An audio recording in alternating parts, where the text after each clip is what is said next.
Acompanhe aqui. O que o Valdemar vai fazer? Ele vai fazer o teste, né? Só para a gente medir a resistência do corpo do nau.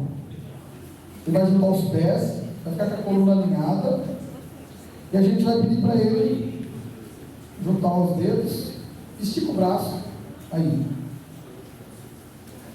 Vira o braço por do lado da cintura. Aí, relaxa. Ele vai soltar o peso dele aqui. Não vai puxar para o lado, ele vai empurrar para baixo. E a gente vai ver o que vai acontecer.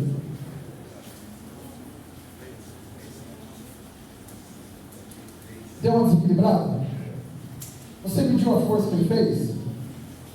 Não deu para medir. Vamos fazer de novo então. Junta os pés.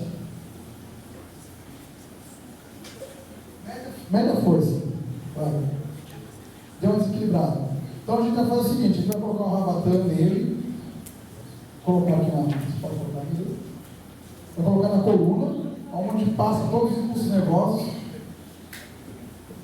E agora ele vai repetir o teste. Vamos ver.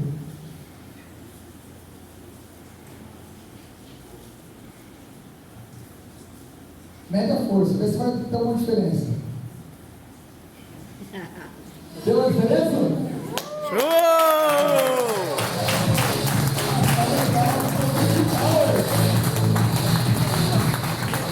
Você sentiu a diferença?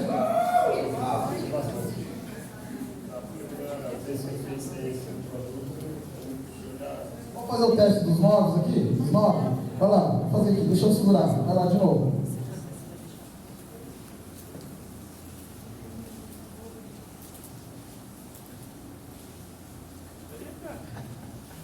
Vamos lá, coloca de novo.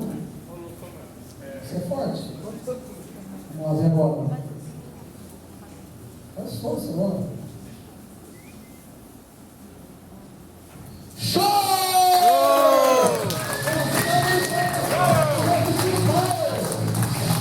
Você merece uma energia dessa, honra!